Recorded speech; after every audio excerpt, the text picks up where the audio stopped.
Good morning sa lahat. Ating lulutuin ngayon yung ating chicken feet.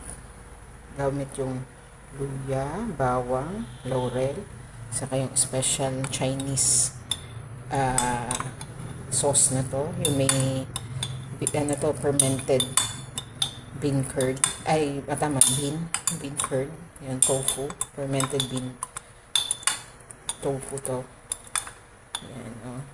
Tapos may manamis-namis din yan na may rice wine, thick Himalayan salt, chicken feet, at pepper. And magigisa na tayo. So, unahin na natin to sabay-sabay na mainit na yung mantika natin para mabango na kaagad. Ayan. Ayan. Isa tayo ng bawang, bawang, luya at laurel para mabango kaagad yan. Palabasin lang natin yung aroma ng luya saka bawang.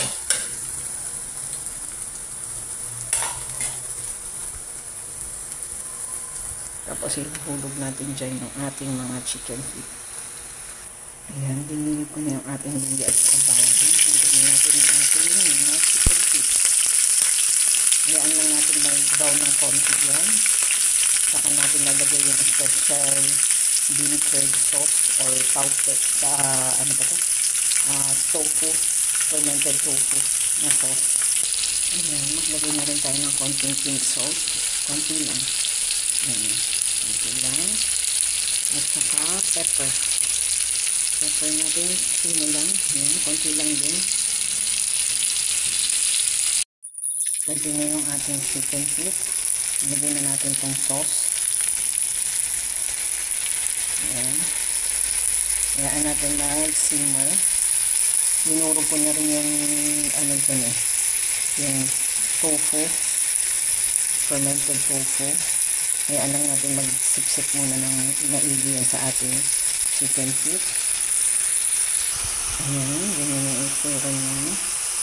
Sinimot ko kasi nasa bote kaya naglagay ako ng konting water. Hot water nilagay ko. Yan ang itsura ko dito lang. Saka tayo maglalagay konti-konting tubig lang siguro para mapalambot natin itong ating chicken feet. Pasipsip muna natin. Nagkukulay red na siya. Tikman natin itong bagong kung pwede siya dito. Kasi ang lasa nun, manamis-namis na may konting alat. Tapos may rice wine siya, pantanggal lansa. Yun yung lasa ng ating special sauce na ginamit.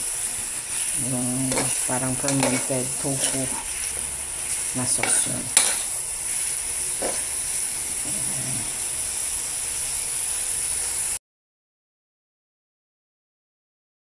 Yung chicken feet, ayun, kumukulo-kulo na.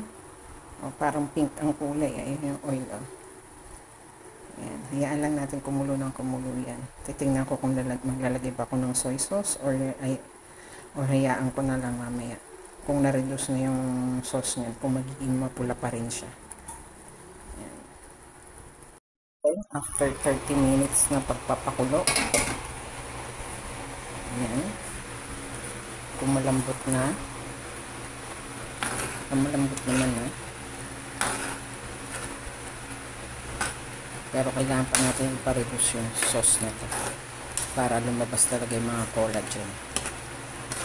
Inilipat ko na siya sa maliit na kaldero kasi napalambot naman na.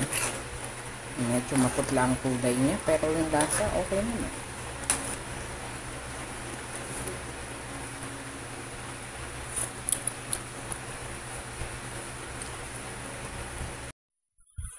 Inilipat ko na siya sa mas maliit na lalagyan.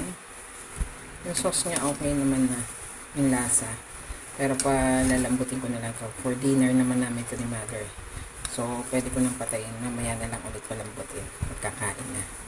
Malambot na yan. Ito yung nagugula-gulanit na yung ano. Pero mas maganda. Parang mas malambot. Ayan yung hinihintay natin mga collagen. Kasi konti lang naman yung oil na nilagay ko kanina. Kailangan talaga yung ano, lumabas yung mga collagens dyan sa pinaka-sauce. Hindi ito maanghang.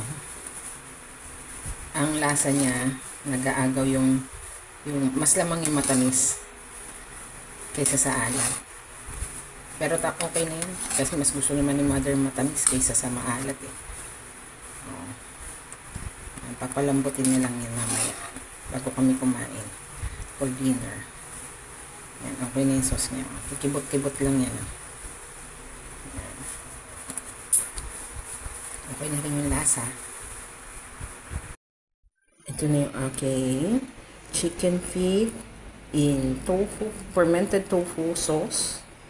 Yan, ang ganda din. Masarap yung lasa. Kulay pula. Parang, ano to eh, panimpla siguro ng char siu. Yung ano niya, may pula-pula ng konti.